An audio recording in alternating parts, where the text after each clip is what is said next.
రాష్ట్రంలోని రంగారెడ్డి జిల్లా Meerpet municipal corporation పరిధిలో వివిధ సమస్యలపై నిరంతరం పోరాటం చేయాల్సి వస్తుందని మీర్పేట మున్సిపల్ కార్పొరేషన్ పరిధిలోని ఆల్ కాలనీస్ ఫెడరేషన్ కార్యదర్శి వంటేరు నరసింహారెడ్డి పేర్కొన్నారు.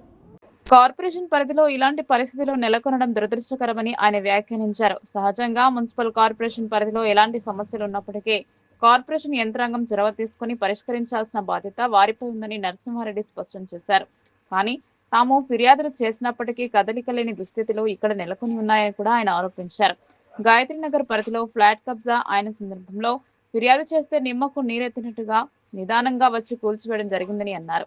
దాంట్లో నర్సరీ వంటి ఇతరత్ర పెట్టి స్థలాన్ని రక్షించాలని, కబ్జాదారులపై చర్యలు తీసుకోవాలని ఆయన డిమాండ్ చేశారు. అదేవిధంగా సర్వీస్ రోడ్డు కబ్జా అయిందని పోలీసులు మరియు మున్సిపల్ కార్పొరేషన్ అధికారులు జోక్యం చేసుకుని తక్షణమే ఆ రోడ్డును క్లియర్ చేయాలని, రాకపోకలకు అనువుగా మార్చాలని డిమాండ్ చేశారు. అంతేకాకుండా ఇంటి ట్యాక్స్ అనూహ్యంగా దాదాపు 22 పెంచడం ఎక్కడ లేదని కూడా ఆయన విమర్శించారు. అందువల్లనే కోర్టుకు వెళ్లాల్సి వచ్చిందని కూడా ఆయన పేర్కొన్నారు. గత ప్రభుత్వ హయాంతో పోలిస్తే ఈ ప్రభుత్వంలో ఎక్కడా సమస్యలు అక్కడే పేరుకుపోతున్నాయని విమర్శించారు. ఏమన్నా అంటే నిధులు లేవంటూ అధికార యంత్రాంగం దాటవేస్తుందని మండిపడ్డారు. ఇదెక్కడి పరిపాలన అని ఆయన ప్రభుత్వాన్ని నిలదీశారు. దీనికి సంబంధించి త్వరలోనే ఒక సమావేశం కూడా నిర్ణయిస్తామని, వివిధ అంశాలపై కార్యాచరణ ఉంటుందని కూడా వంటేరు నరసింహారెడ్డి ప్రకటించారు. ఇప్పుడు మనం తెలంగాణ రాష్ట్రంలోని రంగారెడ్డి జిల్లా మీర్పేట మున్సిపల్ కార్పొరేషన్ పరిధిలో ఉన్నాము. ఇటీవల జరుగుతున్న పరిణామాలకు సంబంధించి రాజకీయ పరంగా కావచ్చు, అభివృద్ధికి సంబంధించి కావచ్చు, అనేక పరిణామాలు చోటు చేసుకుంటున్నాయి. ఈ క్రమంలోనే ఇక్కడ మనం సీనియర్ భారత రాష్ట్ర సమితి పార్టీ నాయకుడు మరియు మీర్పేట మున్సిపల్ కార్పొరేషన్ కాలనీల ఫెడరేషన్ సెక్రటరీ వంటేరు నరసింహారెడ్డి గారితో ఉన్నాము. నరసింహారెడ్డి గారు చెప్పండి, ఈ మధ్యకాలంలో ఇటీవల ఇక్కడ మున్సిపల్ కార్పొరేషన్ డెవలప్మెంట్స్ కావచ్చు. ఇటీవల కాలం ఏంటంటే గత ప్రభుత్వం ఇప్పుడు కాంగ్రెస్ పార్టీ వచ్చినప్పటి నుంచి డెవలప్మెంట్ అనేది జీరో. ఇక చిన్న చిన్నగా పనులు జరుగుతున్నాయి, అది ఎవరికి ఉపయోగపడే పనులు కావు. ఇప్పుడు మీర్పేట కార్పొరేషన్లో మేము ఫెడరేషన్ తరఫున ఎన్నో సమస్యల పైన లెటర్స్ ఇవ్వడం జరిగింది. ప్రధానంగా మన ఇంటి ట్యాక్స్ విషయంలో దాని గురించి ఎన్నిసార్లు ఇచ్చినా దాని గురించి స్పందన లేదు. కలెక్టర్కి ఇచ్చాము, సిడిఎంఏ కమిషనర్ గారికి ఇచ్చాము, మంత్రి గారికి ఇచ్చాము, మీర్పేట కమిషనర్ గారికి ఇచ్చాము. దానిపైన ఆఖరికి మేము కోర్టుకి వెళ్ళడం జరిగింది. దానిపైన ఎటువంటి రెస్పాన్స్ లేదు. వీళ్ళు దానిపైన కౌంటర్ ఇవ్వడం లేదు. మీర్పేట కార్పొరేషన్ కానీ సిడిఎంఏ కమిషనర్ గారు కానీ దాని అలానే కోర్టులో పెండింగ్ ఉంది. హౌస్ ట్యాక్సెస్ ఎలా అంటే 2000 వచ్చే అపార్ట్మెంట్ 20,000 వచ్చిన రోజు ఉన్న ఇండ్లు ఉన్నాయి. అది ఎందువల్ల అంటే జిహెచ్ఎంసీ ట్యాక్స్ తక్కువ ఉంది, బరంపేట కార్పొరేషన్ ట్యాక్స్ తక్కువ ఉంది. ఇందులో వచ్చేసి మన దగ్గర యాన్యువల్ రెంటల్ పాలసీ అండ్ దీని రెంటల్ అండ్ బిల్డింగ్ ఛార్జెస్ మీద ట్యాక్సెస్ వసూలు చేస్తున్నారు. దీనిపైన మనకు డబల్ ట్రిబుల్ ఒక 10 రేట్ల ట్యాక్స్ ఎక్కువ వస్తున్నది. దానిపైన మేము కోర్టుకు వెళ్ళాము, అది అక్కడ ఉన్నది. ఇంకొకటి ఇంకా మీర్పేట డెవలప్మెంట్ కోసం ట్యాక్సులు పెరిగినాయని చెప్పి కొందరు అంటారు. డెవలప్మెంట్ విషయంలో ఏమీ లేదు. 2 ఏళ్ళ నుంచి మేము ఏ లెటర్ ఇచ్చిన దానికి ఏది లేదు. మీర్పేట కార్పొరేషన్ ఇంతవరకు పాలక మండలి ఉంటుంది, కార్పొరేటర్ లేదు. వాళ్ళది జనవరి కూడా అయిపోయింది, లాస్ట్ జనవరిలో. ఆ రోజు తీర్మానం చేసిన బడ్జెట్ కానీ, రోడ్ల డెవలప్మెంట్ కానీ, డ్రైనేజ్ కానీ ఏ ఒక్కటి ఇంప్లిమెంట్ కాలేదు. అది అలానే పెండింగ్లో ఉన్నాయి. ఎక్కడ చెత్త అక్కడ. వాళ్ళని అడిగితే ఇక్కడ మా దగ్గర డీజిల్ పైసలు గిట్ల లేవు, శాలరీలు గిట్ల లేవు అని చెప్పి వాళ్ళు చెప్తున్నారు. ఎవరిని అడగాలి? కమిషనర్లు ఇప్పటికీ 3 మారారు. వచ్చిన వాళ్ళందరికీ చెప్తూనే ఉన్నాం. ఫెడరేషన్ అనేది తిరుగుతూనే ఉంటుంది, అనేక సమస్యలు.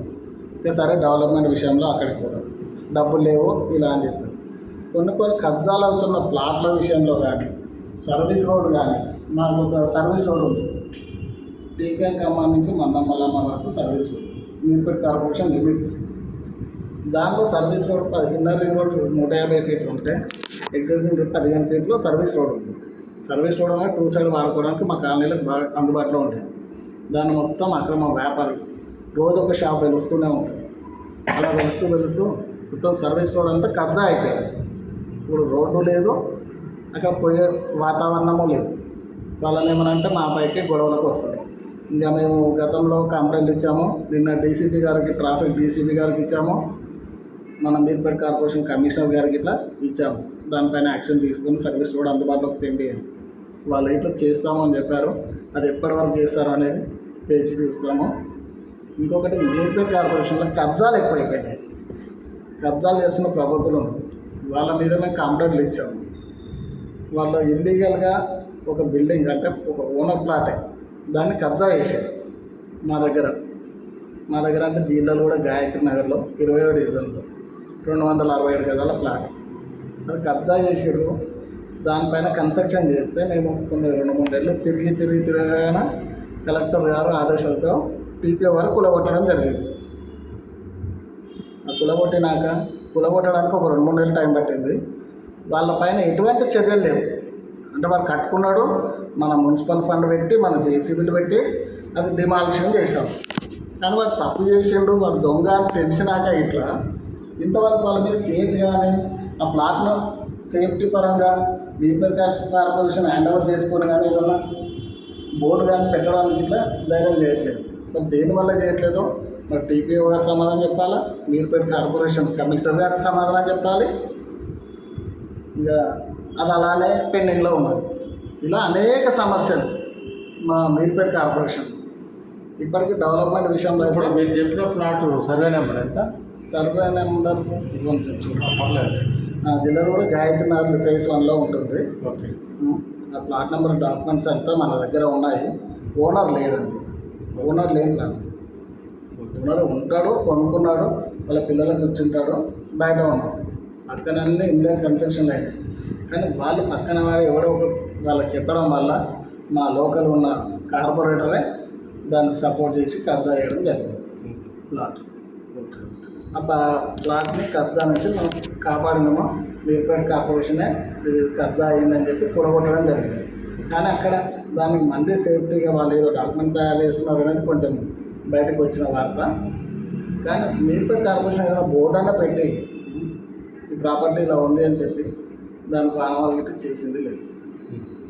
అంటే ఇప్పుడు ఇంకోటి ఇంటి ట్యాక్స్ అన్నారు, అది స్టేట్ పాలసీనా లేకపోతే కార్పొరేషన్లో వీలు పెట్టి ఉంది? స్టేట్ పాలసీలనే వీళ్ళు చెప్పడం మేము సీడీఎంఏకి అడిగితే ఇది స్టేట్ పాలసీ అందరికి పెరుగుతున్నది అని చెప్తున్నాం. కానీ మన దగ్గర ఏముంది అంటే యాన్యువల్ రెంటల్ ఇన్కమ్ ఉన్నది. 2 విధాలా చేసుకుంటున్నాం.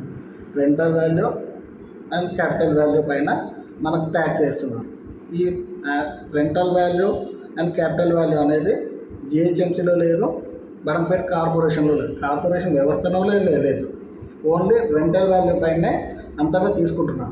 కానీ మీర్పేట కార్పొరేషన్లో మాత్రం రెంటల్ అండ్ దీని ప్రకారం తీసుకుంటున్నాం. అంటే దీన్ని మీరు ఛాలెంజ్ చేస్తారు? నేను ఛాలెంజ్ చేసి హైకోర్టులో దీనిపైన ఛాలెంజ్ చేస్తే ఒక జడ్జి గారు సలహా మేరకు ఒక ఇండివిజువల్గా మీరు 10 మందికి ఇవ్వండి అంటే మేము 10 మంది అంటే ఫీజు ఎక్కువ ఉంటుంది. మేము 10 మంది ఇళ్ళకి మేము ప్యాక్ ఇచ్చాము. ఇట్లా మాకు పెరిగింది దీనిపైన అంటే ఆ 10 మంది ఇళ్ళు చెక్ చేసి దీనిపైన స్టే ఇచ్చి వీళ్ళేమో దానిపైన వివరణ ఇవ్వమని చెప్పి 5 వారాలు గడిపించారు. కానీ 5 వారాలు కదా 10-15 వారాలు అవుతున్నా కానీ దాని మీద స్పందన లేదు. కోర్టుకు ఆన్సర్ జవాబు ఇవ్వట్లేదు. ఇక్కడ మాత్రం మీర్పేట కార్పొరేషన్ వాళ్ళు ట్యాక్స్ కట్టు అని మాత్రం ప్రజలను పీడిస్తూనే ఉన్నారు. డెవలప్మెంట్ విషయానికి వస్తే డబ్బులు లేదు. ట్యాక్స్ అంతా ఎక్కడ పోతుంది? అంటే ఇప్పుడు ఈ రోడ్డు కూడా కబ్జా అయింది అంటున్నారు కదా, అంటే దీన్ని మీరు ఎట్లా మొత్తం పక్కా కన్స్ట్రక్షన్స్? పక్కా కన్స్ట్రక్షన్ కాదండి. అందరూ షాప్స్ వాళ్ళు ఏం చేస్తారో అంత షట్టర్ వెనుకకు ఉంటుంది, ముందు ఇంకొక బండి వాడికి కిరాయికి ఇస్తారు. బండి వాడికి కిరాయికి ఇచ్చి మొత్తం రోడ్ అంతా అలానే ఒకరిని చూసి అందరూ అదే పని చేసుకుంటూ రోడ్ అంతా ప్రజలకు ఉపయోగపడకుండా చేసేస్తారు. ప్రజల రోడ్డా వాళ్ళ రోడ్డా? ఇక ఒక పెట్రోల్ పంప్ అతను అయితే మొత్తం టైల్స్ వేసుకున్నాడు, దాని ముందర ఒకటి హోటల్కి కిరాయికి ఇచ్చేసాడు, టిఫిన్ సెంటర్లకి. అలా మొత్తం అక్కడికి వెళ్తే టీఆర్ కమాండ్ దాకా మీరు వెళ్ళి చూస్తే తెలుస్తుంది రోడ్ ఏది. అందులో డాక్యుమెంట్లో 15 ఫీట్ల సర్వీస్ రోడ్ ఉంటుంది, కానీ సర్వీస్ రోడ్ లేదు. అందరూ అడ్డం పెట్టేసుకున్నారు పార్కింగ్లో వాళ్ళ షాప్. అంటే ఇప్పుడు ముఖ్యంగా ఇప్పుడు ఈ గత 5 ఇయర్స్ ఉండొచ్చు, 2 ఇయర్స్ నుంచి కూడా గవర్నమెంట్ మారిన తర్వాత మారక ముందు ఎట్లా ఉంది డెవలప్మెంట్, మారిన తర్వాత ఎలా? ఇప్పుడు గవర్నమెంట్ మారక ముందుకు మంత్రి గారు ఉండే సబితా ఇంద్రారెడ్డి గారు ఎక్కడి నుంచి ఉన్నా కానీ ఫండ్ తీసుకొచ్చి డెవలప్ చేస్తూ ఉంటాయి. మా దగ్గర ప్రతి దగ్గర డ్రైనేజ్లు రోడ్లు మ్యాక్సిమం కంప్లీట్ అయినాయి. ఇంకా కొంచెం ఒక 20% పనులు ఉన్నాయి. ఆ పనులలో ఇప్పుడు చేద్దాము అంటే ఫండ్ లేదు. ఫండ్ ఎక్కడ పోయిందంటే లేదు. ఇంకా కార్పొరేషన్ కమిషన్లు మారుతూ ఉంటారు కాబట్టి మేము ఎవరిని అడిగినా కొత్తగానే ఉంటుంది. ఎప్పుడు అడిగినా లేదనే సమాధానం చెప్తే ఇప్పుడు వస్తుంది కానీ ఇప్పుడు స్టార్ట్ చేస్తామనే మాట ఏ కమిషనర్ చెప్పలేదు. ఇంకా మాకు జిల్లాలో కూడా చందన చెరువు ఉంది. దానిపైన గత ప్రభుత్వం బీఆర్ఎస్ పార్టీ ఎంత సుందరీకరణ చేసింది. దానిలో గుర్రపు దగ్గర రాకుండా చాలా బ్యూటిఫుల్గా తీర్చిదిద్దింది. అది పార్కు ఇప్పుడు 2 ఏళ్ళ నుంచి అనేక దోమలు గుర్రపు దగ్గర పెరిగి నానా అవస్థలు. అట్లీస్ట్ స్ట్రీట్ లైట్లు ఇట్లా వెలగట్లేదు. దాంట్లో వెలగట్లేదు అంటే దాన్ని రిపేర్ చేయడానికి ఇట్లా బడ్జెట్. దాని రిపేర్ మనుషులకి వాళ్ళకి లేబర్కి ఇచ్చే డబ్బులు ఇట్లా లేవని చెప్తుంది. నేను గతంలో రెగ్యులర్గా వాకింగ్ చేస్తాను. కట్ట స్టార్ట్ అని ఇప్పుడు వాకింగే పని చేస్తాను. ఆ దోమల భయం అంత దరిద్రంగా తయారు చేసిన ప్రభుత్వం ఉంది. అలాంటి పార్కు అది కేసీఆర్ ప్రభుత్వం సబితా ఇంద్రారెడ్డి మేడం గారు చేసిన డెవలప్మెంట్ పార్క్ కాబట్టి వాళ్ళకి కొంచెం చిన్న చూపైనా ఉంటుంది. దీన్ని ఎటు తిరిగి మేనేజ్ చేయాలి. సరే అది మేనేజ్ చేసినా వేరే దగ్గర అన్నా మంచి పనులు వీళ్ళు గవర్నమెంట్ ఏమైనా చేస్తుందా అంటే ఏది లేదు. ఒక కొత్త ప్రాజెక్ట్ తీసుకున్నదే లేదు ఈ కాంగ్రెస్ గవర్నమెంట్. అంటే ఇక్కడ మనకు ఎంపీ కూడా ఉన్నారు కదా. ఇక మాకు ఎంపీ అనేది ఇప్పుడు కాదండి, ఎప్పుడూ తెలియదండి. అంతా వైట్ కలర్ మనుషులు ఎంపీలు అనేది ఉంటారు అంతే. మేము ఆయన దగ్గర పోవాలంటే ఆయన ఎక్కడ ఉంటాడో తెలియదు. లేదు ఇక్కడ ఏదైనా క్యాంప్ ఆఫీస్ ఉంది కాన్ఫరెన్స్లో ఈ టైం నుంచి ఈ టైం వరకు ఎక్కడైనా కూర్చుంటాడు అంటే ఏమైతే ఇవ్వడానికి వస్తుంది. జవాబు అడగడానికన్నా ఉంటుంది. అక్కడ క్వశ్చన్ అడగడానికి ఏదైనా మాకు ఇది కావాలి డెవలప్మెంట్ అని లెటర్ ఇవ్వడానికి ఎక్కడా లేదు. పోనీ మేము పోలేదు. వాళ్ళ పార్టీ వాళ్ళన్నా వెళ్ళి బీజేపీ పార్టీ వాళ్ళే వెళ్ళి ఆయనకు ఒక లెటర్ ఇచ్చిందని ఇంతవరకు గ్రూప్లో కానీ ఒక ప్రెస్లో కానీ పోస్ట్ చేసింది ఏంటో చూడలేదండి. ఎంతసేపు గుడి దగ్గరికి వస్తారు, అక్కడికి వెళ్తారు, ఇక్కడికి వెళ్తారు. కానీ మాకు ఈ సమస్య ఉంది, ఇది కావాలి, మీరు ఎంపీ కదా, దీనిపైన మాకు సాయం చేయండి అని చెప్పి మా ఇక్కడ ఉన్న బీజేపీ నాయకులు పోలేదు. ఇక మేమైతే మామూలు ప్రజలైతే అసలే తెలియదు. అంటే ఇప్పుడు మీ ఫెడరేషన్ దృష్టికి వచ్చిన సమస్యలు టేకప్ చేస్తారా?